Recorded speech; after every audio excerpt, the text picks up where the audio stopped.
Physiology शुरू कर रहे हैं, है ना। एक नया यूनिट है ये प्लांट फिजियोलॉजी। तो इसको हम लोग देखेंगे हम लोग, और थोड़ा सा इसमें हम लोग पहले कंपटीशन के हिसाब से बात करें, या आपको हम इंट्रोडक्शन दे रहे हैं अभी।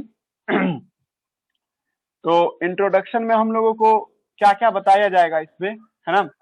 तो आप लोगों को सबसे पहले फिजियोलॉजी बताया जाएगा जी, है ना। फिजियोलॉजी हम लोग पढ़ेंगे कि फिजियोलॉजी होता क्या है, ये जानेंगे हम लोग। जब फिजियोलॉजी समझ में आ जाएगा तो आपका एनसीईआरटी बुक दो तरह का फिजियोलॉजी पढ़ाया रहा है। एक है प्लांट फिजियोलॉजी, ऑब्वियसली एंजियोस्पर्म की बात होगा, प्लांट फिजियोलॉजी। और एक क्या होगा आपको, ह्यूमन का बात होगा जी। हम लोग को दो तरह का फिजियोलॉजी पढ़ना है। एक ह्यूमन फिजियोलॉजी पढ़ना है, पूरा आपको 7 चैप्टर है इसमें, और इसके अंदर में आपको टोटल 5 चैप्टर है जी, ठीक है। ये सब आपको पढ़ना है किसमें, फिजियोलॉजी में। टोटल 12 चैप्टर है जो फिजियोलॉजी के अंदर में हम लोगों को पढ़ना है जी, ठीक है। और जब ये तुम समझ जाओगी ना, तो हमको ये बताया जाएगा कि सर बायोलॉजी को आप पाई चार्ट से समझाइए, तो कि एक बायोलॉजी का एक सिलेबस कैसा दिखाई देगा। तो हम तुमको बताएंगे क्या, बायोलॉजी में सबसे ज्यादा 70% जो सिलेबस है, 70% का जो सिलेबस देखते हैं आप, वो आपको इकोलॉजी का है। इकोलॉजी एक 12th में एक यूनिट है जी, ठीक है। और वो यूनिट सबसे ज्यादा है। जो उसके बाद मॉर्फोलॉजी का है, 23 से 20% मॉर्फोलॉजी है। मॉर्फोलॉजी, बाकी सब छोटा मोटा चैप्टर सब है जिसके बारे में डिस्क्रिप्शन सब करते हैं। कोई छोटा छोटा टॉपिक होगा, कॉकरोच के बारे में जानना, अर्थवर्म के बारे में जानना, कोई प्लांट के बारे में जानना, पर सबसे बड़ा चैप्टर क्या इकोलॉजी है जी, ठीक है। और एक्चुअली में इकोलॉजी दो तरह का होता है, एक होता है पॉपुलेशन इकोलॉजी, एक होता है फिजियोलॉजिकल इकोलॉजी। इकोलॉजी में जो देखोगी ना, ये सबसे बड़ा ब्रांच है बायोलॉजी का। इसमें तुमको पूरा साल लगा देगा खत्म करने में। और इसमें दो तरह का इकोलॉजी होता है, एक फिजियोलॉजिकल इकोलॉजी होता है, फिजियोलॉजिकल इकोलॉजी होगा। और एक क्या होगा सर आपको, है ना, एक होगा जाएगा सर आपको फिजियोलॉजिकल इकोलॉजी है, और एक होगा सर आपको ऑर्गेनिज्म इकोलॉजी। हम लोग ऑर्गेनिज्म इकोलॉजी है ना 12th में पढ़ेंगे। इसका काम 12th में है, जो 12th में 4 चैप्टर है इसमें, जिसमें ऑर्गेनिज्म इकोलॉजी, या कहा जाए तो एक है ना environment, natural ecology, environmental ecology, environment ज्यादा बेहतर इंग्लिश होगा, है ना। इन्वायरमेंटल इकोलॉजी जो पढ़ेंगे, जिसमें नेचर की बात करते हैं, नेचर में पॉपुलेशन कम्युनिटी कैसे रहता है, वो सब बात करेंगे। अब फिजियोलॉजिकल इकोलॉजी में एक इंसान के अंदर में क्या ऐसा सामान सब फिट है जो उसको जिंदा रखे हुआ है। तो एक पेड़ पौधे में ऐसा क्या क्या चीज सब रहता है अंदर से जो उसको जिंदा रखता है सर, उसको चलाए रखता है, ठीक है। अगर 10th के बच्चों को बताया जाए तो हम लाइफ प्रोसेस ही पढ़ा रहे हैं एक तरह से, है ना। लाइफ प्रोसेस का दूसरा नाम है फिजियोलॉजी जी, ठीक है। फिजियोलॉजी का दूसरा मतलब लाइफ प्रोसेस कर सकते हैं। जिंदगी जीने के लिए जितने भी एक्टिविटी करते हैं आप, उस सब को हम लोग लाइफ प्रोसेस कहते हैं, और उसी को हम लोग फिजियोलॉजी कहते हैं। कोई लड़का दिमाग लगा लिया होगा, फिजियोलॉजी एक तरह का एक्टिविटी है जो इंटरनली ऑपरेट किया जाता है ताकि आप लिविंग स्टेट में बने रहे, ठीक है। हम लोगों को अभी ये वाला देखना है जी, ठीक है। कौन सा इकोलॉजी पढ़ना है, फिजियोलॉजिकल इकोलॉजी पढ़ना है। उसमें भी दो है, एक प्लांट है और एक क्या है, ह्यूमन। अभी इंट्रोडक्शन चल रहा है, इसको आप मेडिकल करने से मत देखिएगा। अभी हम नए नए स्टूडेंट को ये बताना चाह रहे हैं कि फिजियोलॉजी है क्या, कितने तरह का फिजियोलॉजी हम लोगों को पढ़ना है। एक्चुअली में बायोलॉजी में कौन कौन से ब्रांच होते हैं, जैसे आप लोगों को कोई टीचर पढ़ाएगा, 10th का टीचर या 11th का टीचर तुमको ऐसे बताता होगा, बायोलॉजी को ऐसे बताया गया होगा। एक कहता होगा बॉटनी, एक कहता होगा जूलॉजी। ये भाई तो ब्रांच सब है ना, लेकिन एक्चुअली में बॉटनी जूलॉजी को एक साथ कंबाइन करके फील करोगी तो सबसे बड़ा ब्रांच हो जाता है इकोलॉजी, है ना। और उसके बाद मॉर्फोलॉजी हो जाता है जी, ठीक है। इकोलॉजी और मॉर्फोलॉजी सब ब्रांच सब में देखने को मिलता है जी, ठीक है। तो तो सवाल साफ उठता है सर कि ठीक है हमको इकोलॉजी सॉरी फिजियोलॉजी पढ़ना है। फिजियोलॉजी का हमको पहले डिफिनेशन सिखाइए कि डिफिनेशन क्या होता है, फिर हम लोग को क्या क्या सिलेबस पढ़ना है फिजियोलॉजिकल इकोलॉजी में, मतलब सॉरी फिजियोलॉजी में क्या पढ़ना है, ठीक है। तो फिजियोलॉजी में आप लोगों को पढ़ना है सर आपको प्लांट फिजियोलॉजी और एक ह्यूमन फिजियोलॉजी, ठीक है। और प्लांट फिजियोलॉजी में कितना चैप्टर पढ़ाएगा सर आप, हम आपको 5 चैप्टर पढ़ाएंगे, और ह्यूमन फिजियोलॉजी में 7 चैप्टर पढ़ाएंगे जी। चूंकि हम लोग इस टाइम में डिसाइड किए प्लांट फिजियोलॉजी पढ़ने का, तो प्लांट फिजियोलॉजी कितने तरह का होगा सर, आपको 5 तरह का आपको प्लांट फिजियोलॉजी, आपको 5 चैप्टर इसके अंदर में हम लोग पढ़ेंगे जी, ठीक है। चलिए ठीक है, लेकिन हमको पहले फिजियोलॉजी तो बताइए। देखो फिजियोलॉजी समझना चाहती हो तो इसको ऐसे समझो सब आदमी, है ना, कि अगर आप किसी भी चीज के बारे में, है ना, इंटरेक्शन पढ़ती हो, जब भी कोई चीज इंटरेक्शन करता है या आपको डिस्क्रिप्शन होता है जी, ठीक है। मतलब हम तुमको कह दे कि जाओ जाके दरभंगा के, है ना, पेड़ पौधे के बारे में बताओ, तुम दो तरीके से उसको एक्सप्लेन कर सकती हो। एक एक्सप्लेनेशन ये होगा कि दरभंगा का पेड़ पौधा बहुत अच्छा लगता है देखने में सर, यहाँ फ्लावर आपको ब्लू कलर का खिलता है, ठीक है, यहाँ पे प्रोडक्शन बहुत ज्यादा होता है, यहाँ के लोग सब इसी का इस्तेमाल करके एग्रीकल्चर वगैरह या कमर्शियल यूज करते हैं, ये एक नजरिया होगा। और दूसरा लगा होगा सर यहाँ का पेड़ पौधा में, दरभंगा के पेड़ पौधा में एक ऐसा आपको केमिकल सब देखते हैं सर जिससे आपको तरह तरह का बीमारी ठीक होता है। दरभंगा के पेड़ पौधे के अंदर एक ऐसा केमिकल है सर जो उसको सूखे से बचाता है या बाढ़ के पानी से बचाता है। अगर कोई लड़का इस तरह से कोई चीज को बोलता है तो उसको कहते हैं फिजियोलॉजिकल। और जब आप उसका यूज बताती हो, उसका सिग्निफिकेंस बताती हो, तो उसको हम लोग क्या नाम देते हैं, इकोलॉजी। ठीक है, फिर से सुनो दूसरा एग्जाम्पल लेके। अब देखिए कोई क्लास में कोई स्टूडेंट है ना, और स्टूडेंट जो देखते हैं हम लोग, ठीक है, और वो स्टूडेंट के बारे में तुमको हमको बताना है, तो दो तरीके से कोई लड़का बताया, कह रहे सर ये स्टूडेंट फलाना मोहल्ला से आता है, ये मोहल्ला में ये बात सब है, इस वजह से। एक लड़का बोले नहीं सर इस स्टूडेंट में फिजिक्स केमिस्ट्री और बायोलॉजी तीनों पढ़ने का बहुत पोटेंशियल है। तो ये भी एक तरीका हुआ बोलने का, दोनों में अंदाज अलग अलग हो गया। वही बात यहाँ पे भी है कि हम लोग जब डिस्क्रिप्शन करते हैं, ठीक है, किसी के बारे में बताना शुरू करते हैं, तो डिस्क्रिप्शन जब करते हैं और डिस्क्रिप्शन करते हैं किसी भी ऑर्गेनिज्म का, है ना, आपको any types of organism, any types of, है ना, ऑर्गेनिज्म in which description, है ना, description occurs, है ना, at organism level and above the organism level। जब किसी के बारे में तुमको बताने के लिए कहे कि भाई इसके बारे में तुम बताओ हमको कि ये कैसा दिखता है, तो तुम उसका ऊपर से खासकर बता रहा है कि भाई ये है वो है, बाहर से देख रहे हो कि सर ये लोग झुंड में रहता है, ये लोग दाएं गया बाएं गया, इसे बताना शुरू करोगी, तो इस तरह के डिस्क्रिप्शन को हम लोग इकोलॉजी बोलते हैं। Any type of organism in which description occurs eight organism level and above the organism level. Above the organism level का क्या मतलब समझते हैं आप लोग? इसका मतलब कम्युनिटी से है। कम्युनिटी जानते हैं ना, जब दो पॉपुलेशन या एक से, जैसे हम ही लोग के जैसा झुंड, जैसे मान लो हमें क्लास में 50 को बच्चा को लेकर बोलेंगे तो उसको पॉपुलेशन बोलेंगे ना, उसी तरह से यहाँ पे 50 को बच्चा दरभंगा का, 50 को बच्चा समस्तीपुर का, उसको कम्युनिटी बोलेंगे, है ना। जब तुम किसी के बारे में बताना शुरू करती हो ऑर्गेनिज्म लेवल पे और अबव द ऑर्गेनिज्म लेवल पे, इज कॉल्ड, है ना, इसको क्या कहते हैं, इज कॉल्ड, है ना, इसका हम लोग नाम देते हैं इकोलॉजिकल, इकोलॉजी के नाम से बुलाते हैं। लेकिन यही जगह पे आप किसी चीज का डिस्क्रिप्शन करो, है ना, any types of organism, any type of organism in which description, मतलब बताना, किसी के बारे में कुछ बताती है उसको डिस्क्रिप्शन कहते हैं। इन विच डिस्क्रिप्शन अकर्स, है ना, अकर्स एट, है ना, मॉलिक्यूलर लेवल पे। मॉलिक्यूलर मतलब उसके केमिकल के बारे में बता रही हूँ, ठीक है, वो बंदे के अंदर में कौन सा केमिकल पाया जा रहा है। अभी नहीं बोले थे तो लड़का यहाँ से आता है, वो एक हो गया बाहर से बताना, वो लड़के अंदर में फिजिक्स केमिस्ट्री पढ़ने की खासियत है तो अंदर से बता रही हूँ उसके बारे में।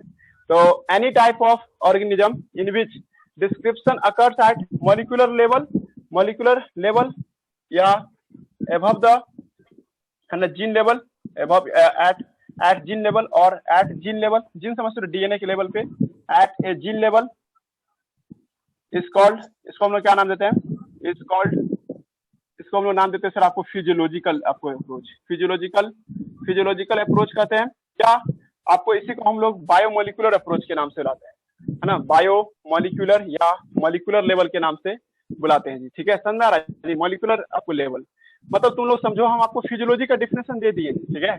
जब किसी भी ऑर्गेनिज्म के केमिकल के बारे में समझा रही है उसको कि भाई इसमें ये केमिकल ऐसे काम कर रहा है, वो केमिकल ऐसे काम कर रहा है, तो इस घटना को तुम क्या नाम दोगी, है ना, आपको फिजियोलॉजी कहोगे। आप तुम लोग दिमाग खुद लगा ली होगी कि अगला जो चैप्टर सब आप हमको पढ़ाइएगा सर, तो हर एक चैप्टर में कोई ना कोई केमिकल का बात होगा, ये केमिकल कैसे बना, ये केमिकल कैसे आगे गया, ये केमिकल कहाँ पे रुका रहता है, ये केमिकल क्या करता है, इस सब के बारे में दिमाग लगा जी। आपको देखो गहराई से देखो, और हम कोई लड़का को कहते हैं 10th के लड़के को कि भाई फिजियोलॉजी का डिफिनेशन हम बता रहे हैं तुमको, तो हम उसको इतना नहीं बोलते, हम इसको बोलते हैं भाई आपके अंदर में जो भी रिएक्शन सब होता है, वो सारा एक्टिविटी जो आपको जिंदा रखता है, सांस लेना, खाना खाना, है ना, कचरा को बनना, ब्लड चलना, है ना, ये सब जो चलता रहता है, इसी को फिजियोलॉजी कहते हैं।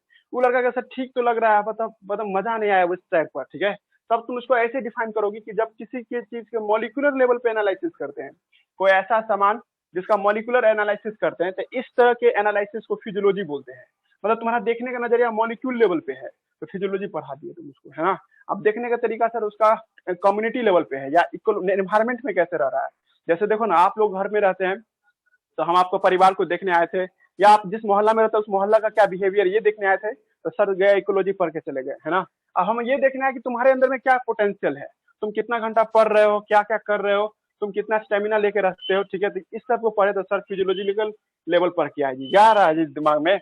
तो दो दो डिफिनेशन होगा फिजियोलॉजी का जी, ठीक है। ये बेहतर डिफिनेशन एनसीईआरटी बुक का है। एनसीईआरटी बुक में यही बोला है कि अगर आप किसी को मॉलिक्यूलर लेवल पे डिफाइन करते हैं तो इसको हम लोग क्या नाम देते हैं, तो फिजियोलॉजी के नाम से लाते हैं। ऑब्वियसली आप दोनों समझ गए होंगे, इधर सर आप इधर जो 5 चैप्टर पढ़ाइएगा और आगे जो 7 चैप्टर पढ़ेंगे उस समय आप केमिकल का बात कीजिएगा, हर चैप्टर में कोई ना कोई केमिकल आएगा, है ना। क्लियर हुआ जी। अब आप लोग में से कोई बच्चा कहेगा कि अगर हमको कोई स्कूल में कोई टीचर पूछता है फिजियोलॉजी किसे कहते हैं, तो क्या जवाब देंगे सर, इट इज लिखा एक्टिविटी ऑफ केमिकल, है ना। जब आप किसी भी सेल का या किसी भी ऑर्गेनिज्म का, है ना, केमिकल एक्टिविटी पढ़ते हैं, इसको फिजियोलॉजी के नाम से लाते हैं। आया बात समझ में क्या चाहे। और हम तुम लोग को हम ये भी, और जो 12th वाला जो लड़का सब आप लोगों में, तो हम ये भी बताए थे ना, जब एक मॉलिक्यूल दूसरे मॉलिक्यूल से इंटरेक्ट करता है तो इसको को इकोलॉजी कहते हैं। इकोलॉजी का भी डिफिनेशन आप लोग याद आ रहा ना, जब एक दूसरे से इंटरेक्ट करते हैं इसलिए हम लोग इकोलॉजी बोलते हैं। तो इसका मतलब फिजियोलॉजी भी एक प्रकार का क्या है, इकोलॉजी है। तेज ना हो रहा जी, आप लोगों को हम 3 बात अभी समझा दिए, इकोलॉजी बोले, है ना, उसके बाद हम फिजियोलॉजी बोले। इकोलॉजी में हम बोल रहे हैं कि भाई बाहर से पढ़ रही हो इकोलॉजी, और अंदर से पढ़ रही हो तो फिजियोलॉजी। अब अंदर से क्या पढ़ रहे हैं सर, अंदर का ऑर्गन सर, नहीं अंदर का ऑर्गन नहीं बोले हम, अंदर का मॉलिक्यूल पढ़ रहे हैं, जिसको हम लोग क्या नाम देंगे, है ना, फिजियोलॉजी बोलेंगे जी, ठीक है। यहाँ तक कोई दिक्कत नहीं। अब तीसरा पॉइंट क्या है सर, और कोई टीचर हमसे पूछ रहा है सब शब्दों में समझाओ कि इकोलॉजी किसे कहते हैं और फिजियोलॉजी किसे कहते हैं। तो तुम ये कहोगी मॉलिक्यूलर मूवमेंट सब पढ़ते हैं, मॉलिक्यूल सब कैसे काम कर रहे हैं ये सब पढ़ते हैं सर, तो इसको फिजियोलॉजी कहते हैं।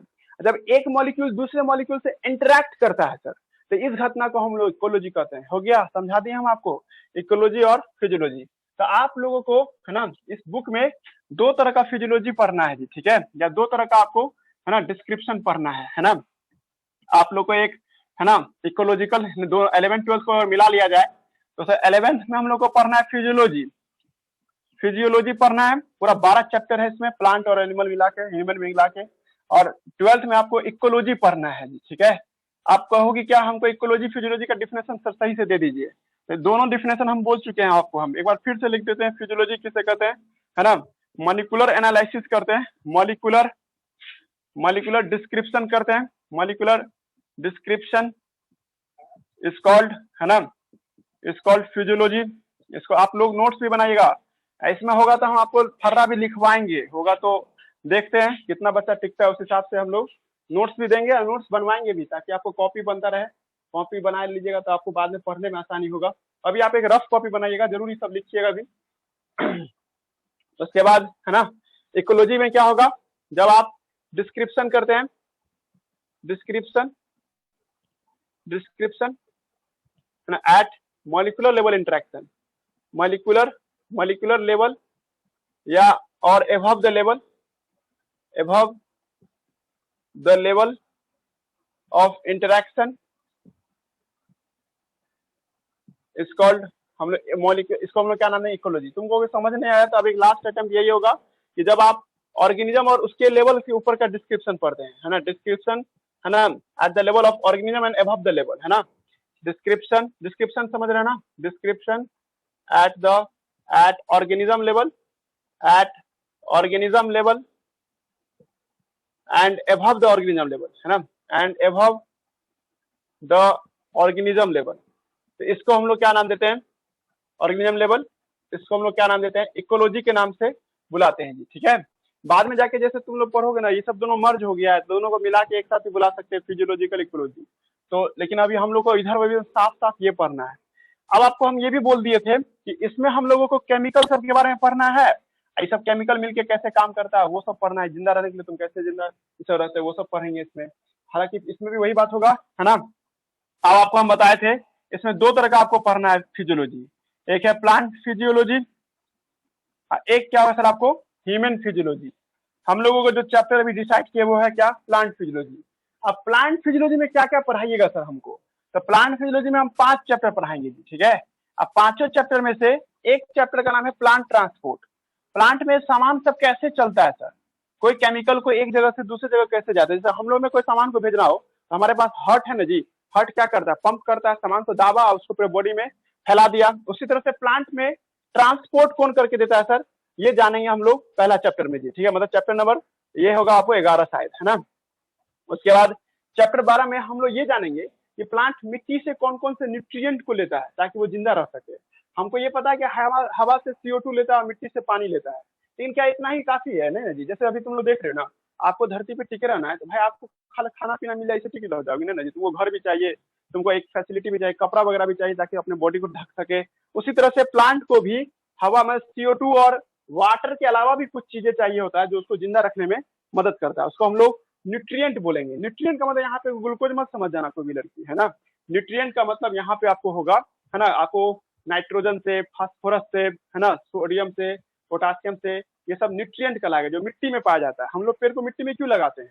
ताकि उसका न्यूट्रिएंट वो खींच करके अपने आप को जिंदा रख सके जी। ठीक है, तो अगला चैप्टर आएगा इसी में, चैप्टर 12 मिनरल एंड न्यूट्रिएंट, है ना, मिनरल एंड न्यूट्रिएंट पढ़ेंगे इसके अंदर में। और जब ये पढ़ लोगी तब सबसे बढ़िया चैप्टर है, मतलब जहां पे तुमको लगेगा कि सर के बिना नहीं हो पाएगा, मेरा यूज सबसे ज्यादा होगा आपको प्लांट फोटोसिंथेसिस में। यहाँ पूरा छिलका छड़ा के बताएगा कि प्लांट में खाना कैसे बनता है जी। फोटोसिंथेसिस तुम जानती हो, सबसे प्लांट का सबसे क्रूशियल एक्टिविटी क्या होता है? Plant photosynthesis. एक दिन प्लांट नाराज हो जाए आपसे, कह दे फोटोसिंथेसिस से नहीं करेंगे तो दोनों चीज का लाला पड़ जाएगा, एक तो खाना भी नहीं मिलेगा, सांस भी नहीं ले पाओगी। प्लांट फोटोसिंथेसिस करके ग्लूकोज देता है और साथ साथ क्या देता है आपको? ऑक्सीजन देता है। सर प्लांट फोटोसिंथेसिस नहीं करेगा तो धरती बंद हो जाएगा जी। ठीक है, तो प्लांट फोटोसिंथेसिस कैसे कर लेता है सर? वो कैसे CO2 को और वाटर को कंबाइन करके ग्लूकोज में बदल देता है, तो ये इस चैप्टर में देखेंगे, चैप्टर 13 में जी। यहाँ पे मेरा यूज होगा, मेरे बिना आप इस चैप्टर को नहीं पढ़ पाइएगा। उसके बाद चैप्टर 14, है ना, ये चैप्टर 14 ह्यूमन चैप्टर से भी रिलेटेड है, मतलब हम लोग में भी वही होगा। भले तुमको लगेगा सिर्फ प्लांट का चैप्टर है, लेकिन नहीं, जब हम तुमको चैप्टर 14 पढ़ाएंगे ना, जिसका नाम है प्लांट रेस्पायरेशन, तो प्लांट रेस्पायरेशन पढ़ेंगे तो ये ह्यूमन का भी बात हो जाएगा जी। समझ में आ रहा ना, ये रेस्पायरेशन कॉमन चैप्टर हो जाएगा जी। तो प्लांट रेस्पायरेशन क्या होता है वो इस चैप्टर में जानेंगे। पहली बात ये भी जान रखो कि प्लांट रेस्पायरेशन ये मत सुना कि सांस लेने की प्रक्रिया का रेस्पायरेशन करते हैं, हंस देगा सब टीचर तुम पे, है ना जी। रेस्पायरेशन का मतलब होता है कि कोई भी सामान खाने के बाद आप उससे एनर्जी कैसे निकाल लेते हैं। जैसे अभी आप खाना खाए होंगे ना, तो आपका खाना जब सेल में जाता है तो सेल उसके अंदर से एनर्जी को कैसे खींच लेता है, जैसे ग्लूकोज को तोड़ के 36 ATP कैसे बना लेता है, वो इस चैप्टर में पढ़ेंगे जी। ठीक है, प्लांट रेस्पायरेशन। इसका बात जो पढ़ोगी तो ये बात लगेगा प्लांट चैप्टर का है, लेकिन तुमको यही बात ह्यूमन में भी होता है। मतलब जो बात तुम प्लांट के लिए पढ़ोगी वही बात हम लोग के सेल में भी होता है। ये बहुत यूजफुल चैप्टर है प्लांट रेस्पायरेशन, जिसमें हम लोग ये चेक करेंगे कि प्लांट अपने अंदर में एनर्जी कैसे बना लेता है ताकि वो जिंदा रह सके, और वो आपके साथ शेयर कैसे करता है, आपके अंदर में एनर्जी कैसे बनता है, वो इस चैप्टर में पढ़ेंगे। और सबसे लास्ट चैप्टर, प्लांट में भी हार्मोन होते हैं जी, जो प्लांट की लंबाई चौड़ाई को बढ़ाता है। जैसे अभी हम लोग में भी हार्मोन चलता है। हार्मोन क्या करता है? केमिकल है जो आपके अंदर में एक्टिविटी करने में मदद करता है। उसी तरह से चैप्टर 15 है जिसमें प्लांट ग्रोथ के बारे में पढ़ेंगे हम लोग। प्लांट लंबाई चौड़ाई कैसे बढ़ाता है और डेवलपमेंट कैसे होता है उसमें जी, प्लांट का डेवलपमेंट कैसे होता है। ये बहुत आसान चैप्टर है ये, है ना। चैप्टर इसमें चैप्टर 12 और चैप्टर 15 बहुत आसान चैप्टर है जी। इस सब में तो बच्चा अपने से भी लगा लेता है दिमाग, लेकिन चैप्टर 11, चैप्टर 13, चैप्टर 14 हम पढ़ाएंगे तभी आपको होगा। प्लांट ग्रोथ एंड डेवलपमेंट पढ़ेंगे हम लोग किसमें? सबसे लास्ट चैप्टर, चैप्टर 15 में जी। ठीक है, जिसमें आपको ये बताया जाएगा कि प्लांट अपने अंदर में कौन कौन से केमिकल बनाते हैं जिससे अपने आप को वो जिंदा रख पाता है। और इसी में तुमको हम प्लांट में हार्मोन बताएंगे, अभी ही बोल देते हैं। प्लांट में 5 हार्मोन होते हैं जी। ठीक है, जो प्लांट को जिंदा रखता है उसमें से एक है ऑक्सीन, दूसरा है जिब्रेलिन, तीसरा है साइटोकाइनिन, चौथा है आपको एथिलीन, और एक पांचवा है सर आपको एब्सिसिक एसिड। ये 5 ऐसे हार्मोन है जो प्लांट के लिए जिंदा रहने के लिए जरूरी होता है। तुमको कि प्लांट में DNA RNA बोले थे, अभी CO2 बोल रहे थे, न्यूट्रिएंट बोल रहे थे, भाई वही सब चीज मिलकर आगे जाके एप्लीकेशन बनाता है ना, किसका? तो प्लांट हार्मोन सबका जी। ठीक है, प्लांट में फ्लावरिंग होना है, बिना प्लांट हार्मोन के नहीं कर पाओगे। प्लांट में रूट बनाना है सर, बिना प्लांट हार्मोन के नहीं कर पाएंगे। प्लांट में आपको सर तना बनाना है, फ्रूट बनाना है, फ्रूट पकाना है, फ्रूट गिराना है, ये सारा काम प्लांट हार्मोन से कंट्रोल किया जाता है। ये प्लांट हार्मोन क्या है नहीं है वो सब देखेंगे इस चैप्टर के अंदर में। ठीक है, यहाँ तो कोई दिक्कत नहीं। तो ये सब बात करेंगे इस चैप्टर के अंदर में भी। ठीक है, और हम लोग ऐसे करते करते चैप्टर को खत्म करेंगे। अब इसको आप कॉम्पिटिशन नजर से देख रही हो तो 10 क्वेश्चन पूछता है इस चैप्टर पांचों को मिला करके, और सबसे ज्यादा क्वेश्चन चैप्टर 12 से आता है जी। 3 क्वेश्चन इससे आता है, 3 क्वेश्चन के आसपास आएगा। बाकी सब चैप्टर से 2-1 करके आता है। इस दोनों चैप्टर से 2-2 क्वेश्चन आता है ना। इस चैप्टर से भी जो हम प्लांट हार्मोन बोल रहे हैं ना, उससे 2 क्वेश्चन फिक्स है, 2 क्वेश्चन आपको आएगा ही आएगा, है ना जी। और इससे 1 क्वेश्चन या 1 से 2 क्वेश्चन आता है प्लांट ट्रांसपोर्ट से, लेकिन सब लाइन है ना NCERT बुक से ही रहता है। आप लोग इस पे तुम लोगों को मन कर ज्यादा पढ़ लेते तो सर जी को हराएंगे या सर जी से चैलेंज लगाएंगे, बेवकूफी होगा तुम्हारा। ठीक है, क्योंकि इस चैप्टर में जितना एनसीईआरटी पढ़ा है ना उतना ही तुम पढ़ लोगी तो तुम्हारा काम निकल जाएगा। तुमको वैसे ही 10 क्वेश्चन के लिए क्यों पढ़ा रहे हैं, ह्यूमन फिजियोलॉजी में तो सब 16-17 क्वेश्चन पूछता है जी, ठीक है। हम मानते हैं जी ह्यूमन फिजियोलॉजी में कभी कभी 20 पहुंचा देता है जी, ठीक है। लेकिन सर वो ह्यूमन फिजियोलॉजी सब बच्चा पढ़ता है, जाने ना जितना भी कंपटीशन का जो तैयारी करता है वो ह्यूमन फिजियोलॉजी को रटा होना, नहीं रटा रहेगा तो उसको सब गली आएगा, ठीक है। इसलिए सब बच्चा ह्यूमन फिजियोलॉजी पढ़ता है, लेकिन प्लांट फिजियोलॉजी जो लड़का पढ़ता है उसका रैंक ज्यादा अच्छा आता है जी, मतलब रैंक आपको नहीं कम आएगा, मतलब बढ़िया रैंक आने लगता है जी। समझ में आ रहा हम कहना चाहें, ये चैप्टर इसलिए पढ़े ताकि बोनस मिल सके तुमको। बोनस क्या होगा कि जो लड़का सब नीट में आपको प्लांट फिजियोलॉजी का क्वेश्चन छोड़ेगा और आप लोग प्लांट फिजियोलॉजी का क्वेश्चन बनाइएगा तो आपका रैंक अच्छा आएगा एज कम्पेयर टू उस लड़के को। ह्यूमन फिजियोलॉजी सब पढ़ता है, ये बात ध्यान देना। आज न कल तुम लोग कभी न कभी तुम लोग ह्यूमन फिजियोलॉजी का 7 चैप्टर पढ़ लोगी, पर प्लांट फिजियोलॉजी बहुत कम पढ़ पाओगी। बहुत टीचर इसको ना उड़ा देता है, अब बहुत टीचर है ना इसको छोड़ छाड़ देता है। यहाँ तक कि हम एलएन में भी देखे हैं कि बहुत ज्यादा नहीं लगा, सब इधर उधर या दूसरा तीसरा बैच पकड़ लेता, मतलब शुरू से नहीं बैच पकड़ा था, बीच में जाके बैच पकड़ा था, तो लोग के साथ प्लांट फिजियोलॉजी में दगा दे देता है वो लोग टीचर सब, ठीक है। क्या करता है उसको जल्दी पढ़ाता नहीं, ठीक है। अब अब दूसरी बात है कि क्या इसका पीछे से कोई यूज है। देखिए यूज तो है, चैप्टर 6 इसमें जो बुक में है जिसमें हम लोग प्लांट टिश्यू पढ़ेंगे उसका यूज है इसका। जो पढ़ी हो तो ठीक है, जो नहीं पढ़ा है तो हम आपको उसका एहसास नहीं होने देंगे, आपको हम इसमें समझा देंगे जी, ठीक है।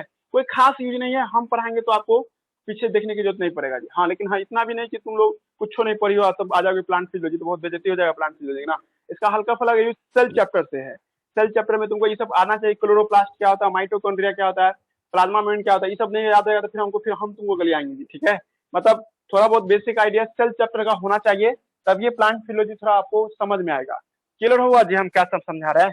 बाकी हम पे छोड़ दीजिए, जिसको दिक्कत हो तो हमसे जरूर कॉन्ट्रैक्ट करते रहिएगा, हम आपको बताते रहेंगे, ठीक है, कौन क्या चीज कहाँ पे है। तो प्लांट फिजियोलॉजी जब हो जाएगा तब ह्यूमन फिजियोलॉजी पे ध्यान दिया जाएगा जी। ये सब इंट्रोडक्शन था। गया जी कुछ क्या बोलना चाह रहे थे। अब हम लोग पढ़ेंगे किसको, आपको प्लांट फिजियोलॉजी का चैप्टर नंबर 11 जिसका नाम है प्लांट ट्रांसपोर्ट, है ना जी। प्लांट में कैसे सामान सब ट्रांसपोर्ट होता है जी, ठीक है। एक मिनट,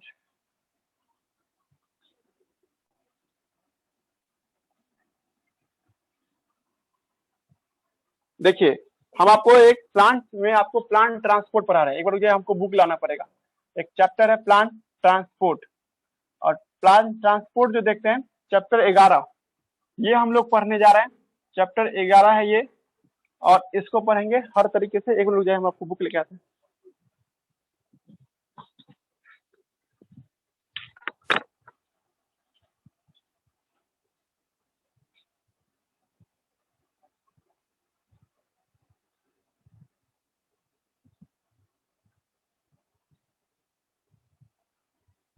और प्लांट ट्रांसपोर्ट में टोटल है ना 5 चैप्टर है जी, ठीक है। और हम अभी आपको ये जो देख रहे हैं ये चैप्टर पढ़ाएंगे अभी आज आपको, है ना। इसमें क्या क्या है, ये बहुत इंटरेस्टिंग चैप्टर है और प्लांट फिजियोलॉजी का यूनिट है। इसी में आपको फिजियोलॉजी और इकोलॉजी का डिफिनेशन लिखा हुआ है। ये 5 चैप्टर है जो हम लोग को पढ़ना है। उसमें से पहला चैप्टर आ गया आप लोग के सामने में, जिसका नाम क्या है सर, आपको प्लांट ट्रांसपोर्ट है जी, ठीक है। क्या ट्रांसपोर्ट इन, है ना जी, आपको प्लांट है जी, बात वही है ना। इस चैप्टर में क्या क्या पढ़ना है, क्या क्या मिलेगा उसको जानेंगे। उससे पहले इनका भी बात कर लेंगे, है ना। मेल्विन कैल्विन कौन था, ये अब मर चुके हैं, ठीक है, लेकिन इनका क्या काम था, क्या रोल था, वो सब भी हम लोग देखेंगे। मेल्विन कैल्विन ने क्या किया था। लेकिन अभी हम ये पेज पढ़ा रहे हैं जी, ठीक है। पहले इतना पेज हम लोग पढ़ लेते हैं, इतना सा, तो उसके बाद हम लोग मेल्विन कैल्विन का भी बात कर लेंगे जी, ठीक है। एक मिनट, देखिए हम आपको इस चैप्टर में क्या पढ़ा रहे हैं, प्लांट ट्रांसपोर्ट पढ़ा रहे हैं जी, ठीक है। या ट्रांसपोर्ट इन प्लांट। देखिए सर कि कोई भी पेड़ है सर, ये उस पेड़ में सामान सबका एक जगह से दूसरी जगह जाना जरूरी होता है सर। अगर वो नहीं जाएगा, है ना, तो सर प्लांट का ग्रोथ हो सकता है रुक जाए। किसी पेड़ की लंबाई चौड़ाई बढ़ाना है तो सामान सबका मूवमेंट होना जरूरी है। बिना किसी केमिकल के मूवमेंट के हम लोग कोई भी चीज को, प्लांट का ग्रोथ नहीं देख सकते हैं जी। हम सब जानते हैं कि प्लांट में मिट्टी में पानी डालते हैं, वो पानी इस रास्ते से ऊपर जाता है, ठीक है, रूट के जरिए ऊपर जाता है। अब तुम्हारे मन में यही ना सवाल होता है, रूट के अंदर में कैसे पानी पहुंचा, फिर रूट कैसे ऊपर उसको भेजा, फिर वहां तक पानी जो गया तो कैसे इस्तेमाल हो रहा है जी, ठीक है। और तुम सब जानते हैं ग्लूकोज कहाँ बनता है, लीफ में बनता है। तो सर ग्लूकोज लीफ में बनता है। आप कहते थे कि हर एक सेल को भूख लगता है, हर एक सेल को प्यास लगता है, तो सर हर एक सेल को ग्लूकोज कैसे पहुंचता है, यहाँ से ग्लूकोज यहाँ तक कैसे पहुंचता है, फिर या इससे यहाँ कैसे पहुंचता है, या उसके नीचे आपको ग्लूकोज रूट के सेल को कैसे पहुंचता है। ये सारा सवाल का जवाब आपको इस चैप्टर में मिलेगा जी, ठीक है। तो क्या प्लांट के पास भी हार्ट होता है, क्या प्लांट के पास भी ब्लड होता है? ब्लड होता है सर। हम जवाब दे रहे तुमको ऐसा कुछ नहीं होता है प्लांट के पास। फिर भी देखो कितना दिमाग लगाता है पेड़ पौधा। पेड़ पौधा अपने अंदर के सारे सामान को एक जगह से दूसरी जगह बहुत आसानी से पहुंचा देता है, without heart, without circulatory system. हम लोग के अंदर में सामान सबको भेजने के लिए हार्ट लगा हुआ है, जो हार्ट क्या करता है, सामान को एक जगह से दूसरी जगह भेजने में मदद करता है जी। ठीक है, जा रहा जी बात सुन में। लेकिन वही जगह पे आप प्लांट की बात करती हो तो प्लांट के पास हार्ट नहीं है, बावजूद इसके वो सामान को बहुत आसानी से भेज देता है सर। इतना फास्ट कि सर 15 मीटर का डिस्टेंस एक आपको मिनट में तय कर लेता है जी। 15 मीटर सोचो, हम लोग में जैसे हम, मेरा शरीर 2 मीटर का है, 2 मीटर के शरीर में है ना, सामान को एक जगह से दूसरे पहुंचाने में सेकंड का 8वां हिस्सा लगता है जी। ठीक है, अगर अब मेरे पास जो मोटर लगा हुआ है जिसका नाम हार्ट बोलते हैं हम लोग, हार्ट में तुम डाल दो 1 बूंद पानी, तो उस 1 बूंद पानी को पूरे शरीर का कोना कोना घुमा देगा सर। कौन? मेरा हार्ट। कितना सेकंड लगेगा उसको? मात्र सेकंड का 8वां हिस्सा।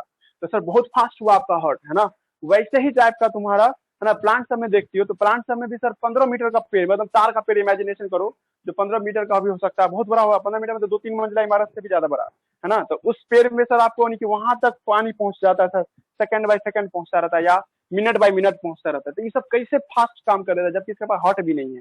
तो जवाब है सर उसका, इस चैप्टर में तुमको जवाब दिया जाएगा कैसे कोई प्लांट, है ना, अपने अंदर में ट्रांसपोर्ट करता है विदाउट सर्कुलेटरी सिस्टम। लेकिन तुम कहो सर जब इतना बता ही रहे हो तो ये भी बता दीजिए कि सर ट्रांसपोर्ट कितने तरह का होता है? देखिए, ट्रांसपोर्ट 2 तरह का होता है जी। ठीक है, एक होता है सेलुलर लेवल पे ट्रांसपोर्ट, है ना। हम लोगों को इस चैप्टर में 2 तरह का ट्रांसपोर्ट पढ़ना है। Transport at cell level, transport at cell level. भाई सेल में भी तो ट्रांसपोर्ट होता है, मतलब एक सेल बगल का है। अब मान लीजिए तुम्हारे पड़ोसी बगल में है और वो कह रहा है तुमको 1 कप चीनी देने के लिए, तुम जाकर ट्रेन पकड़ के जाके देगा? बेवकूफ ना होगा जी। ठीक है, मतलब बगल में, घर का बगल में एक दोस्त है या पड़ोसी है, वो बोल रहा क्या कि 1 कप चीनी भेज दीजिए, तो है ना, तो यहाँ से क्या करना, दरभंगा जाना, फिर फ्लाइट पकड़ना, और फ्लाइट पकड़ के समस्तीपुर उतरना, फिर यहाँ से, तो बेवकूफ कहलाओगे ना। तो भाई छोटा छोटा डिस्टेंस तय करना है तो छोटा छोटा तरीका होगा ना, यहीं से फेंक के दे देंगे ले, है ना। या और भी तरीका है ना, मतलब 1 कप में कटोरी में रख करके छोटा भाई के हाथ में भेजा देंगे। ठीक है, तो पॉइंट क्या है कि सर ट्रांसपोर्ट प्लांट में 2 तरह का होता है। एक सेल लेवल का ट्रांसपोर्ट, अगल बगल का सेल है, इसको ए नाम का सामान भेजना है इसको ही, तो भाई इसके लिए वो कोई ब्लड उलट का इस्तेमाल करे या कुछ भी सन, है ना जी, हाई कंसंट्रेशन से लो कंसंट्रेशन पे भेज देगा, जिसको तुम लोग डिफ्यूजन के नाम से जानते हो सर। लेकिन यही जगह पे आप ये रूट में कोई सामान है, अब भेजना कहाँ है आपको? लीफ में भेजना है, ये दूरी हो गया ना। अब इस दूरी को तय करने के लिए कुछ अलग होगा, डिफ्यूजन से करोगे तो बैंड बच जाएगा। आप सब जानते हो डिफ्यूजन बहुत स्लो प्रोसेस है, पढ़ा हुआ नहीं जी सबका डिफ्यूजन शब्द। डिफ्यूजन नया ना लग रहा किसी को दिक्कत हो तो आप बेझिझक बोलिएगा, डरिएगा नहीं, है ना। प्लांट ट्रांसपोर्ट है जी, इसमें बहुत थोड़ा बोरिंग भी लगेगा बहुत लड़के को, पर मेडिकल निकालना है तो इसके लिए पढ़ना जरूरी पड़ता है। हमको अपने टाइम में बहुत बोरिंग लगता था, लेकिन हम इसको पढ़े ताकि हमारा क्वेश्चन 10 बन सके, है ना। तो प्लांट ट्रांसपोर्ट में लंबी दूरी को कैसे तय करते हैं? मतलब तुम लोग समझ गए, चैप्टर में 2 चीज पढ़ाइएगा सर आप। एक टॉपिक होगा ट्रांसपोर्ट एट सेल लेवल और दूसरा होगा एट लॉन्ग डिस्टेंस, है ना जी। किसी प्लांट में लंबी दूरी तक सामान को भेजना हो तो कैसे आप अप्रोच लीजिएगा, और आप जब छोटा दूरी को भेजना हो तब कैसे अप्रोच लीजिएगा जी। ठीक है, इन शॉर्टकट प्लांट ट्रांसपोर्ट कितने तरह का होता है जी? तो प्लांट ट्रांसपोर्ट 2 तरह का दिखाई देगा जी। ठीक है, एक होगा एट सेलुलर लेवल पे प्लांट ट्रांसपोर्ट जो देखते हैं ये आपको 2 लेवल पे होता है जी। ठीक है, एक क्या दिखाई देगा आपको, सेल लेवल पे ट्रांसपोर्ट एट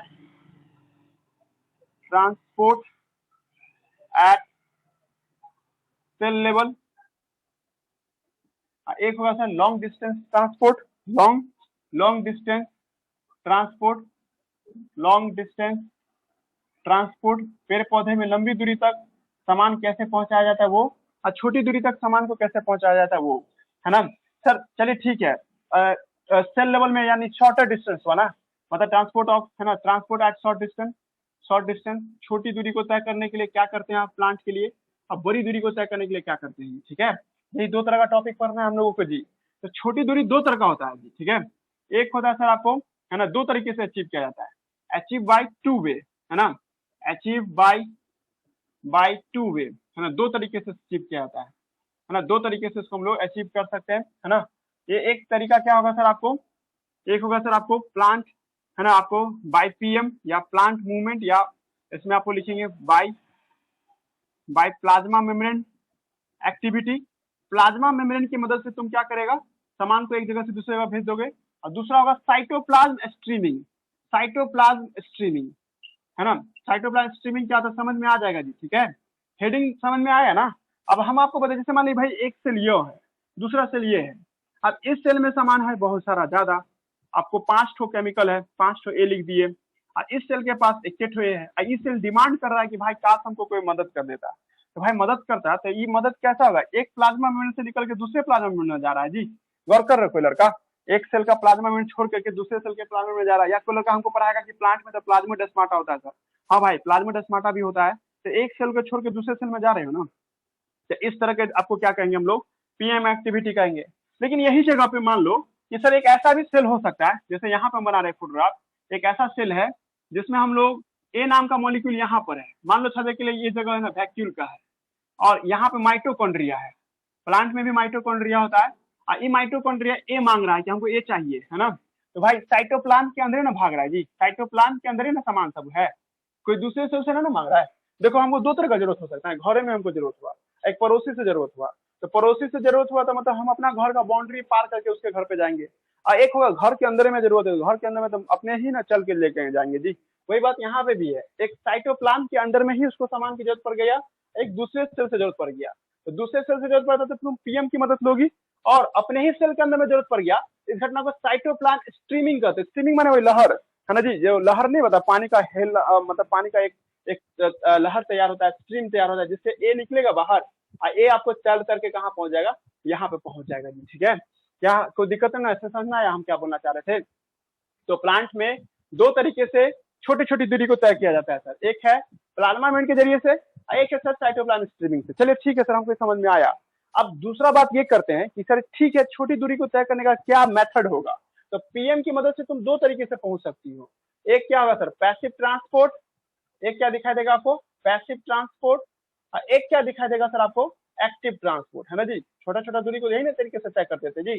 प्लाज्मा मेम्ब्रेन से कोई सामान को भेजना चाहती हो तो दो तरीका हो सकता है, एक होगा एक्टिव ट्रांसपोर्ट और दूसरा क्या होगा आपको, passive transport. What ever types of transport you use, तुम कोई भी ट्रांसपोर्ट के जरिए एक जगह से दूसरी जगह पहुंचा सकते हैं जी। ठीक है, जा रहा है बात, सुनाई दे रहा है, किसी को दिक्कत ना है कि नींद आ रहा है? नहीं नहीं सर, कोई दिक्कत नहीं। ठीक है अब एक साइटोप्लाज्म स्ट्रीमिंग है, ये हाईलाइट कर लेना, एनसीईआरटी में कहीं ढूंढो इस लाइन को। साइटोप्लाज्म स्ट्रीमिंग एक्टिव ट्रांसपोर्ट से होता है जी। एक्टिव ट्रांसपोर्ट मतलब इसमें एनर्जी लगता है जी। एक्टिव ट्रांसपोर्ट का मतलब एटीपी का यूज होना जी, यूज ऑफ एटीपी, है ना। आपसे हम पूछ दे कि भाई यहाँ से यहाँ तक सामान फ्री में पहुंच गया क्या, नहीं जी, एटीपी की मदद से आपको सामान को यहाँ से पहुंचाया, भाई कुछ भी हो लेकिन गया ना। हाँ चलिए गया, लेकिन मेथड क्या हुआ, मेथड कैसे हुआ, साइटोप्लाज्म स्ट्रीमिंग हुआ एक्टिव ट्रांसपोर्ट से।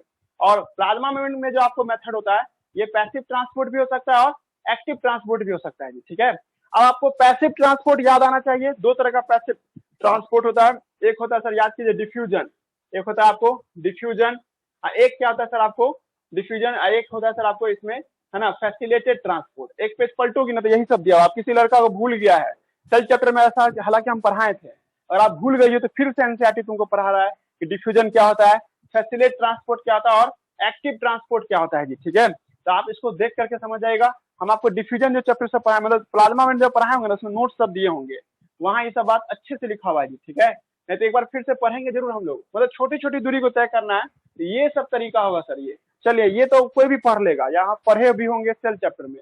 मेन है इधर वाला, यही मेरा यूज होगा जी, इस साइड में, है ना, है ना।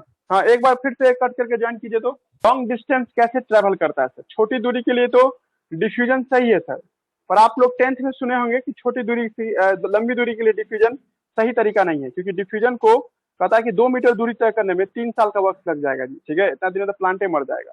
या हम लोग में भी देखिएगा डिफ्यूजन छोटी छोटी दूरी को तय करने के लिए होता है, लंबी दूरी को तय करना है, जैसे अभी हम बोले भी ना, हम लोग के पास हार्ट होता है, हार्ट क्या करता है, लंबी दूरी को झटके में तय कर देता है।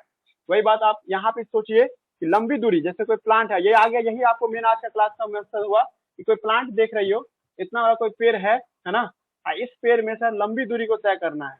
मान लीजिए ये पेड़ का रूट हुआ, और इस पेड़ का ये ऊपर का हिस्सा क्या देख रहे हैं हम लोग, तना वगैरह देख रहे हैं, और आप लोग को हम ये बताना चाहते हैं यहाँ पर कोई लीफ है, और ये लीफ का डिमांड है कि हमको पानी चाहिए। ठीक है, इसको डिमांड है वाटर का जी। अभी वाटर तो तुम जानती हो, पत्ता पे डालेंगे तो थोड़े पानी ऑब्जर्व कर लेता है, उन लोग के पास भिलाई वगैरह थोड़े होता है जो ऑब्जर्व कर लेगा। पानी तो हमेशा मिट्टी में रहेगा सर, मिट्टी में पानी कैसे ऑब्जर्व होता है, ठीक है, या वो सब आप लोग सुनेंगे, पर यहाँ से पानी को यहाँ भेजना है सर। अगर आपको लंबी दूरी को तय कराना है तो इस घटना को ट्रांसलोकेशन कहते हैं। देखिए एनसीईआरटी में लिखा हो गया, कि आपको लॉन्ग डिस्टेंस ट्रेवल करना हो तो बाय ए मेथड, एक मेथड से ही हम लोग ट्रेवल कर सकते हैं, इसका नाम क्या है, ट्रांसलोकेशन। ट्रांसलोकेशन के जरिए हम लोग तय कर सकते हैं जी, ठीक है। टी से स्पेलिंग जरूर याद कीजिएगा जी, ठीक है। ट्रांसलोकेशन एक मेथड होगा जिसकी मदद से हम लोग लंबी दूरी को तय करते हैं जी। एक बात याद हो गया। अब दूसरा बात ये है सर कि ठीक है आप हमको ये तो बोल दिए कि ट्रांसलोकेशन है, पर ट्रांसलोकेशन करवाता कौन है? तो ट्रांसलोकेशन जाइलम और फ्लोएम नाम का एक टिश्यू कराता है जी। जाइलम एंड फ्लोएम नाम का एक टिश्यू कराता है। हम समझा देंगे कभी आपको जाइलम किसे कहते हैं, फ्लोएम किसे कहते हैं। अभी ये तुम लोग सुनना होगा कि लंबी दूरी को तय करना है तो प्लांट में एक खास तरह का टिश्यू अपॉइंटेड है, उस टिश्यू का नाम क्या है सर, जाइलम, और दूसरे टिश्यू का नाम क्या है सर आपको, फ्लोएम, है ना जी। तो दो तरह के टिश्यू है जो लंबी दूरी को तय करने में मदद करता है जी। ये याद हो जाना चाहिए सब आदमी को, xylem and phloem that help in the translocation, okay, है ना। अब आपको हम ये बोलना चाह रहे हैं, आप तुम्हारे मन में अब बहुत सारा सवाल उठेगा कि सर हमको ये बात तो समझा दिया आप, लेकिन आपको ये वादा करना होगा कि इसको आपको छिलका छुड़ा नहीं कैसे होता है वो भी देखेंगे। पहला तुम्हारे मन में सवाल होता है कि मिट्टी से पानी कैसे यहाँ पे चढ़ गया, रूट में कैसे आ गया, है ना। मतलब मिट्टी में कोई पानी है ना, अब वो पानी को हमको रूट तक कैसे पहुंचा है। पहला एक सिलेबस हुआ कि ये किसी दिन हम तुमको पढ़ाएंगे, इस घटना को कहते हैं मैकेनिज्म ऑफ एब्जॉर्प्शन। अगर वही तुम पहला पेज खोले हुए हो ना तो यही पे लिखा हुआ भी है, ठीक है, मैं कि हम लोग को इसी बुक में पढ़ना है लॉन्ग डिस्टेंस ट्रांसपोर्ट, उसके बाद पढ़ना है transpiration, Uptake of transport water mineral, कैसे वाटर मिनरल जाता है, फिर फ्लोएम से कैसे ट्रांसपोर्ट होता है जी, ठीक है। फिलहाल ये देखो कि पानी यहाँ से मिट्टी में से जड़ में कैसे आया, पहला सवाल हो गया ये, तो हम इसको किसी दिन बताएंगे। दूसरा सवाल होगा कि सर पानी किस रास्ते से जाता है, आप तो बोले थे दो पाइप है, एक जाइलम नाम का पाइप है और एक फ्लोएम नाम का पाइप है जी। फर्स्ट क्वेश्चन हो रहा है, एक बार मिटा देते हैं। देखिए लॉन्ग डिस्टेंस ट्रेवल करवाना चाहती हो तो इस प्रक्रिया को कहते हैं ट्रांसलोकेशन। जैसे आप इधर active transport, passive transport word सब यूज कर रहे थे ना, उसी तरह से आप इधर आपको क्या यूज करना है ना, लॉन्ग डिस्टेंस ट्रेवल के लिए हम लोग ट्रांसलोकेशन शब्द का इस्तेमाल करेंगे, ठीक है। अब इतना समझ जाने के बाद ट्रांसलोकेशन करवाता कौन है, तो अब हम ये भी बोल दिए कि जाइलम फ्लोएम नाम का टिश्यू है जो लॉन्ग डिस्टेंस ट्रांसपोर्ट कराता है, ठीक है। जैसे ये एक टिश्यू देख रहे हैं, इस प्लांट को देख रहे हैं, सॉरी, इस प्लांट को जब देखते हैं आप लोग, ये उसका रूट वाला हिस्सा हुआ, और रूट वाला हिस्सा से आपको दो पाइप होता है जी। एक पाइप का नाम क्या है सर आपको, जाइलम, हम ब्लू पेन से बना रहे हैं जाइलम को जी। ये एक पाइप हुआ, इस पाइप का नाम क्या रखोगे आप, जाइलम, है ना। आप सब देखे भी हो जाइलम, कहीं बांस को काटोगे ना, बांस के पेड़ को काटो तो बीच में जो खोखला जगह देखते हैं, एक हॉलो स्पेस देखते हैं, उसी स्पेस को जाइलम के नाम से बुलाते हैं जी, ठीक है। और जाइलम के ही बगल में है ना एक पतला सा पाइप होता है जिसका नाम क्या है सर, फ्लोएम, है ना। हम ब्लैक पेन से दिखा देते हैं फ्लोएम को ना, ताकि कंफ्यूजन नहीं हो। तो एक फ्लोएम भी होता है जी, ठीक है। जाइलम के जस्ट बगल में एक छोटा सा पाइप और भी होता है, इसका डायमीटर रिलेटिवली छोटा होता है, पर इसका नाम है सर फ्लोएम। इसका नाम क्या दे रहे हैं हम लोग, फ्लोएम। देखो जगह कम है इसलिए हम ऐसे बनाए, तुम लोग समझ रहे पूरा होता है सर, यहाँ तक फ्लोएम होता है ना, ऐसा कोई दिक्कत है ना किसी को। अब दूसरा पॉइंट क्या है सर कि पानी पहले बात उठता यानी मिट्टी में आता, सॉरी मिट्टी से आपको प्लांट में आता कैसे, तो एक पहला हो गया, इसका इंग्लिश क्या होगा, मैकेनिज्म ऑफ एब्जॉर्प्शन पढ़ेंगे हम लोग। और उसके बाद लंबी दूरी तय कैसे करता है, लंबी दूरी तय करता है ट्रांसलोकेशन। अभी भी हम सब का इस्तेमाल किए थे थोड़ा देर पहले भी कि पेड़ पौधा हमें लंबी दूरी तय करना हो तो ट्रांसलोकेशन होता है, ठीक है। जब इतना समझ में आ जाएगा तब ट्रांसलोकेशन दो तरीके से होता है सर, एक जाइलम के जरिए, एक फ्लोएम के जरिए। जाइलम के जरिए किस चीज का ट्रांसलोकेशन होता है, तो वाटर का, पानी को लंबी दूरी तक भेजना हो तो किसके मदद लेते हो आप, जाइलम का मदद लेते हैं, ठीक है। चलिए यहाँ तक कोई दिक्कत नहीं। तो हम आपको ये भी वादा करते हैं कि इसको पढ़ाएंगे कैसे लंबी दूरी तक पहुंचा देता है, जाइलम ही क्यों लिया, जाइलम लंबी दूरी तक पहुंचा कैसे दिया, उसके पास कैसा ऐसा मशीन, आप तो बोलते थे कि जाइलम मरा हो होता है, जाइलम डेड होता है, फिर भी पहुंचा दिया सर, तो कुछ तो बात होगा ना। जा रहा मेरी बात समझ में क्या होना चाहे। तो जाइलम जो देखते हैं ये लंबी दूरी तक सामान को कैसे पहुंचा देता है वो देखेंगे हम लोग इसके अंदर में। और जब जाइलम ऊपर जाता है सर, ठीक है यहाँ तक, तो सर वहां पे यूज होता है, हम कहाँ पे यूज करते हैं, तो लीफ के अंदर में। तो लीफ के अंदर में जाइलम के लीफ के अंदर में वाटर का क्या यूज होता है सर, सब ग्लूकोज बनता है। अब ग्लूकोज जब बनता है तो वो नीचे कैसे पहुंचता है सर, ग्लूकोज का जरूरत कहाँ है, नीचे वाले सेल को ना, यहाँ पे जो सेल सब होगा उसको जरूरत पड़ेगा। तो फ्लोएम कैसे सामान को नीचे की ओर लाता है वो सब भी हम लोग इसी चैप्टर के अंदर में पढ़ेंगे। मतलब इतना बात सब सुनना है जी, ठीक है। Translocation of phloem level, translocation at xylem level, ये सब के बारे में हम लोग डील करेंगे इस चैप्टर के अंदर में जी, ठीक है। लग रहा है दिमाग क्या आना चाहे। अब देखो हम ओरली सिलेबस बोल देते हैं क्या क्या पढ़ेंगे हम लोग इस चैप्टर में। पहले सेल के लेवल पे ट्रांसपोर्ट कैसे होता है, इसमें एक्टिव ट्रांसपोर्ट, पैसिव ट्रांसपोर्ट सुनेंगे, डिफ्यूजन और फैसिलेट ट्रांसपोर्ट सुनेंगे। जब ये तुम समझ में आ जाएगा ना तो एक बोनस दिया है एनसीईआरटी बुक, बोनस क्या है, वाटर का पोटेंशियल। वाटर का ताकत बताया है कि पानी एक अपने आप में एक ताकतवर सामान कैसे हो जाता है। वाटर पोटेंशियल तुम लोग को समझाएंगे हम इसमें। वाटर पोटेंशियल की मदद से तुमको है ना ऑस्मोसिस समझाएंगे। ऑस्मोसिस का मतलब याद कीजिए, जब कोई पानी का मॉलिक्यूल हाई कंसंट्रेशन से लो कंसंट्रेशन में जाता है, इस प्रक्रिया को ऑस्मोसिस कहते हैं। यहाँ पूरा छिलका छोड़ा के ऑस्मोसिस समझाया आप लोगों को जी, ठीक है। जब तुम ऑस्मोसिस समझ जाओगे तो ऑस्मोसिस का कंसेप्ट से तुमको प्लाज्मोलाइसिस है ना, आपको टर्गिडिटी और फ्लूइडिटी सॉरी मतलब फ्लैसिडिटी पढ़ाया जाए। प्लाज्मोलाइसिस मैंने पानी सेल का सिकुड़ जाना। जैसे किशमिश खाते हो ना, तो किशमिश देखते हो एकदम सिकुड़ा हुआ अंगूर है वो, तो सर सिकुड़ क्यों गया वो, ठीक है, पानी लॉस कर दिया होगा, पानी लॉस कर गया तो सिकुड़ गया, इसका मतलब प्लाज्मोलाइसिस। वही अंगूर को तुम या सॉरी मतलब किशमिश को तुम पानी में डाल दो, देखना फूल जाएगा वो। फूल गया तो सर उसको कहते थे हम लोग एक टर्गिट बोलते थे। टर्गिट में कोई चीज फूल गया है तो टर्गिट कैसे हो जाता है सर, ये सब समझेंगे इसी बुक के अंदर में। जब तुम ये सब समझ में आ जाएगा तो तुम लोग पुराने जमाने में सुनते हो सर कोई बड़ा बड़ा पत्थर को काटना है तो सर उस जमाने में कोई बड़का आरी वगैरह नहीं होता था, तो सर उसको लकड़ी से मतलब पानी भींगा भींगा मतलब कोई चीज को दरार बनाना हो, कोई चट्टान उसको बीच से काटना था तो उस जमाने में क्या होता था, एक लकड़ी को भींगा करके उस चट्टान के दरार में घुसा देता था, ठीक है। और उससे है ना पूरा लकड़ी को तोड़ देता है, ठीक है, मतलब सॉरी चट्टान को तोड़ देता था। नहीं समझ पाया? जैसे आप चना कैसे फूल जाता है सर, है ना, तभी देखते हो ना सूखा हुआ चना लेके आओ पानी में डालो तो कुछ दिन में देखते हो फूल जाता है, या रात भर में देखिए फूल जाता है। ये क्या है सर, ये कैसे हो जाता है, ठीक है, मतलब इसके बारे में पढ़ेंगे। क्या ये भी लिविंग प्रॉपर्टी है, तो ये भी चेक करेंगे, है ना। जब ये सब तुम समझ जाएगा ना, इधर यहाँ तक जब हम बोले ना तुम खुद भी समझ जाए, खाली वाटर पोटेंशियल समझने में दिक्कत होगा जी, ठीक है। लेकिन इसके बाद मेरा यूज होगा जी, पानी का एक फ्लो होता है सर। जैसे नदी में देखते हो, नदी किसी भी इलाके में नदी देखिएगा, नदी में पानी आराम से एक जगह से दूसरी जगह फ्लो करता है सर, वहां में कोई मोटर थोड़ी लगा रहा है। नदी में देखते हो कोई मोटर नहीं। जैसे दरभंगा की जो नदी है वो मैदानी नदी है, मैदानी समझ कोई पहाड़ी नहीं है, मतलब दरभंगा का एक छोर से दूसरे तरफ पूरा सीधा फ्लैट नदी है। तो सर फ्लैट नदी है तो पानी यहाँ से आगे कैसे जा रहा है सर, तो पानी को आगे कोई ले जाता है क्या, तो नदी में जो पानी का जो मूवमेंट देखते हैं उसको हम लोग आपको क्या नाम देते हैं, मास फ्लो कहते हैं। मास फ्लो या वाटर फ्लो, मास फ्लो या वाटर, देखो कहीं पे चैप्टर पलटो ना, कहीं पे होगा ये बात लिखा हुआ, मास फ्लो या बल्क फ्लो। तो बल्क फ्लो क्या होता है सर, ये कैसे काम करता है वो जानेंगे। या कभी तुम लोग फलूदा वगैरह खाई होगी या शरबत पिए होगी, तो शरबत में पाइप जो लगाते हैं ना ऐसे खींचते हैं सर, तो देखना तुम लोग कुछ ही देर खींचो उसको और छोड़ दो तो कभी भी पानी बाहर निकलता रहता है। कभी ऐसा करते हुए देखियो किसी को, ठीक है, या कभी भी तुम ऐसा कुछ देखना कि थोड़ा सा पानी खींच देते, कभी बचपन में ऐसा किया पाइप से थोड़ा सा पानी खींच दोगी और छोड़ दोगी तो अपने आप पानी गिरता रहेगा।